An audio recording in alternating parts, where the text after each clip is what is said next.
وَلَا يَضُرُّ اللَّهَ شَيْئًا. We begin with the praises of Allah. We seek His aid, we ask for His forgiveness, and we seek His protection.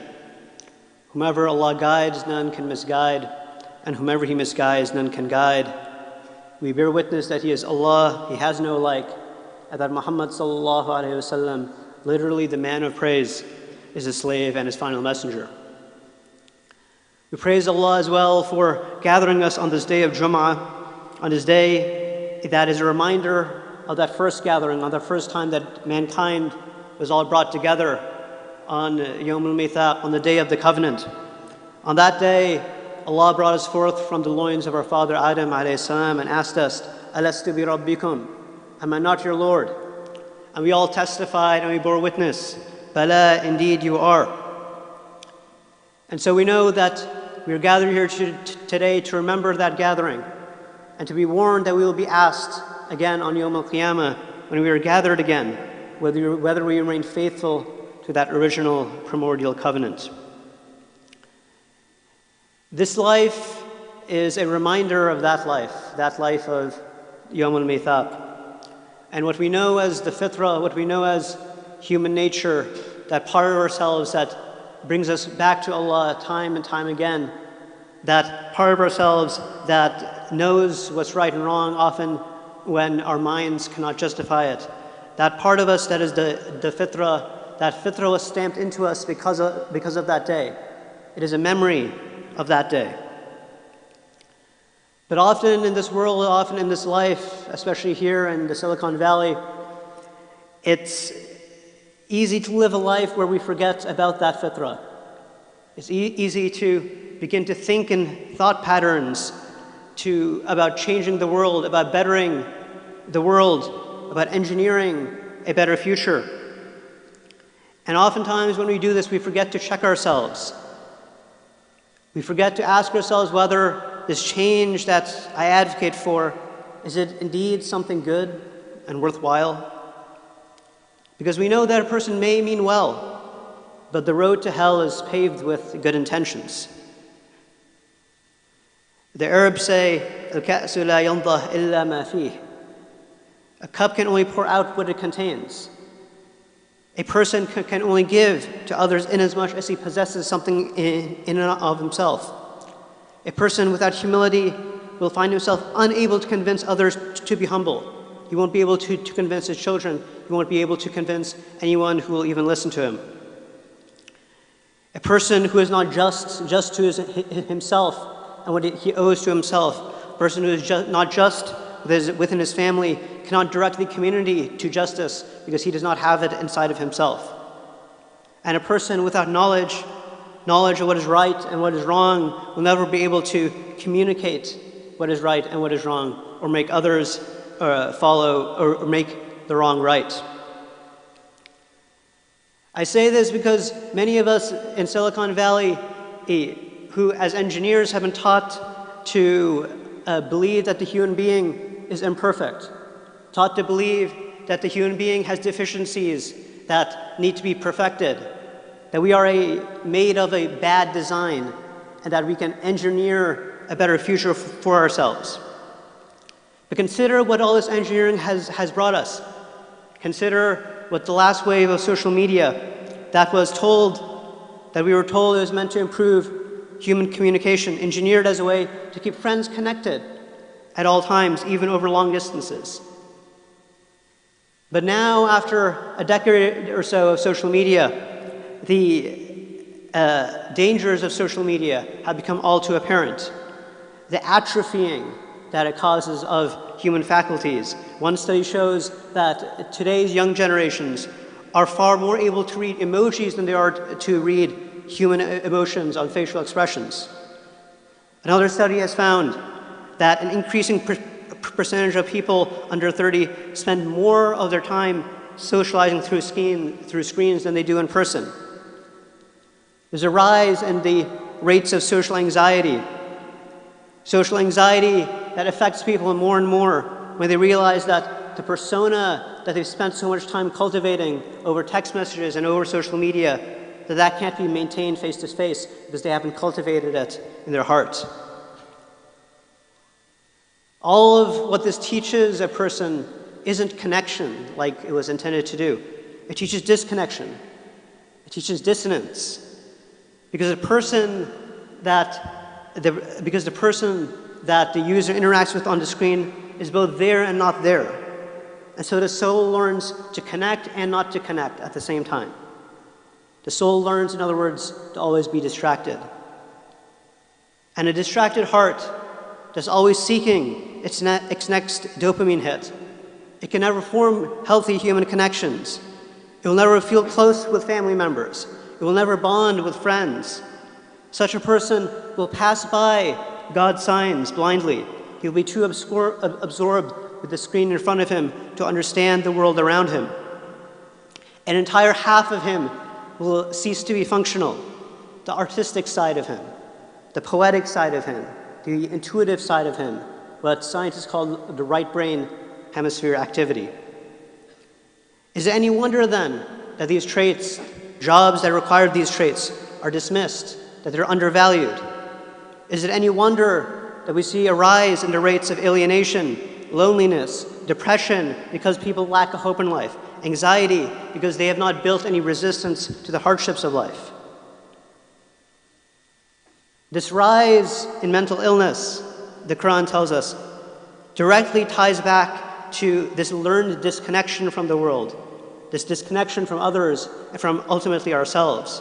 Because Allah tells us, سَنُرِيهِمْ آيَاتِنَا فِي الْآفَاقِ وَفِي أَنفُسِهِمْ. We will show them our signs on the horizons and in themselves. It's in the ribbit of frogs. It's in the crowing of birds.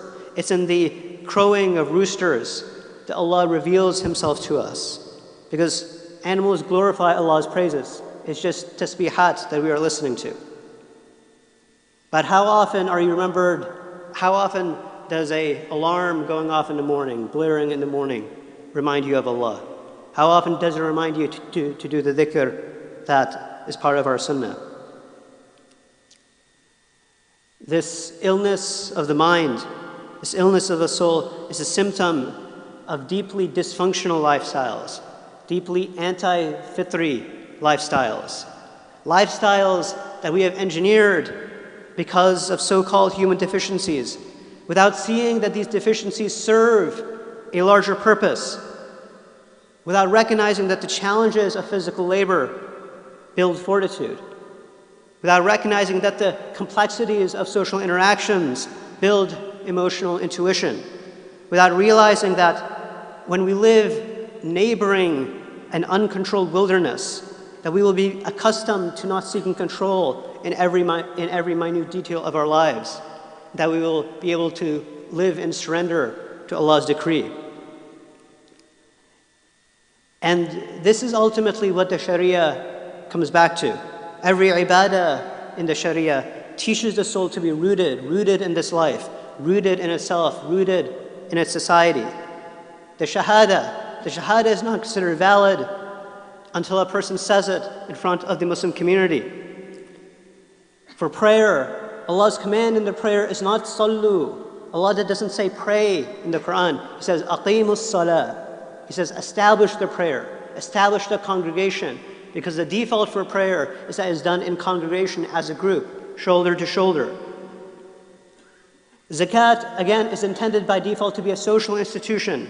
It's meant to build bonds, because zakat, by default, is given to your neighbor, to your brother, to the one who gives next to you, and is given hand to hand, so that you know who you're giving it to. You're saying to that person effectively, I'm going to take care of you, and the other person feels, I will take care of him. Hajj is also a social institution. It's where everyone gathers together to perform the rites of pilgrimage. It's not one person isolating himself in the mountains. No, ibadah is what brings the community together. And this is the blessing of the Sharia, that without it man is lost, and with it he can find his way in the world. As Allah says, وَوَجَدَكَ ضَالًّا فَهَدَى. We found you lost and gave you guidance. And every definition of Sharia that's given by scholars in the classical period of Islam included a phrase, the phrase that in its definition, it drives people إِلَى مَصَالِحِهِمْ فِي الدُّنْيَا وَالْآخِرَةِ. It drives people to their own best interests in this life and the next.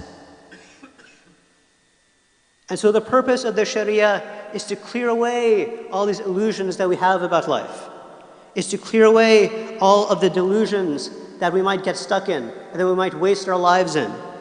Allah describes the unbeliever, the person who has no Sharia to guide him, that he is كَصَيِّبٍ مِّنَ السَّمَاءِ فِيهِ ظُلُمَاتٌ وَرَعْدٌ وَبَرْقٌ يجعلون أصابعهم في آذانهم من الصواعق حذر الموت والله محيط بالكافرين. It's like they're in a rainstorm from the sky with dark clouds, thunder, and flashes of lightning. The unbelievers, they shove their fingers in their ears from the claps of thunder, fearing death. This is how devastating life in this world is for them. And Allah surrounds the unbelievers. They're left in darkness, they're left in fear, they're left in terror at the world before them because it's completely unintelligible to them. They don't know how to operate in it without the Sharia. يكاد البرق يخطف من أبصارهم كلما أضاء لهم مشوا فيه وإذا أظلم عليهم قاموا. The lightning all but snatches away their sight. But when it illuminates something for them, for that brief moment when it flashes, they walk towards it. But then it darkens over them and they stand still and they don't know what to do anymore. The narratives that a person is fed about life, this is that flash of lightning. The narratives about what it means to be a man and what it means to be a woman. Narratives about what one needs to be happy in this life and the next. Narrative about where and who the real forces of evil are in this world. These narratives are like the flashes of lightning in a terrible rainstorm. For a moment, they appear to offer relief and comfort, but it's only a semblance of light. It's not the real thing. And so what Allah tells us is to forget those narratives and come to the Quran. Forget about how you think you can improve upon God's design of the human being and learn about what it means to be human in the first place. Learn about the purpose of human life and the intention behind this perfect design. And forget the fear, forget the terror, forget the anxiety that keeps you pursuing the mirage of this world. Remember that we come from Allah. Inna lillah. And to Him do we return. وَإِنَّا إِلَيْهِ رَاجِعُونَ أقول قولي هذا وأستغفر الله لي ولكم ولسائر المسلمين فاستغفروه إنه هو الغفور الرحيم.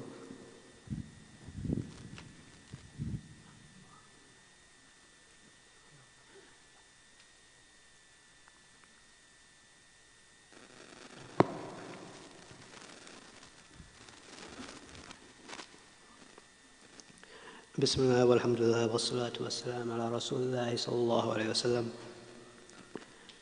As we mentioned, Allah reminds us in the Quran, and really He's reminding the Prophet sallallahu alayhi wasallam when He says, وَوَجَدَكَ ضَالًّا فَهَدَى.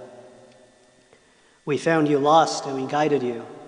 And the Mufassirin say we guided you with the Sharia. Guidance, true guidance, is Allah's real gift to us. Because as many sages and wise men have noted, every human being by his nature seeks happiness. But what we are mistaken in is where it lies. And so what we need is guidance towards that happiness. In our tradition, that guidance was found by knowledge, was found by seeking knowledge. As the Prophet ﷺ said, طَلَبُ الْعِلْمِ فَرِيضَةٌ عَلَى كُلِّ مُسْلِمٍ وَمُسْلِمَةٍ. Seeking knowledge is an obligation on every Muslim male and every Muslim female.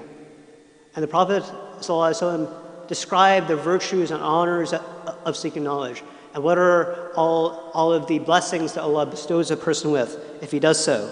He says, sallallahu alayhi wa sallam, مَنْ سَلَكَ طَرِيقًا يَبْتَغِي فِيهِ عِلْمًا سَهَّلَ اللَّهُ لَهُ طَرِيقًا إِلَى الْجَنَّةِ. Whoever travels a path seeking therein knowledge, Allah makes easy for him the path to Jannah. He guides him. وَإِنَّ الْمَلَائِكَةَ لَتَضَعُ أَجْنِحَتَهَا لِطَالِبِ الْعِلْمِ رِضًا بِمَا يَصْنَعُ. And angels lower their wings before the seeker of knowledge, out of joy and out of pleasure for what he does. وَإِنَّ الْعَالِمَ ليستغفر له من في السماوات ومن في الأرض حتى الحيطان في الماء. And the person of knowledge, and this can even be a person who has a mustard grain of knowledge.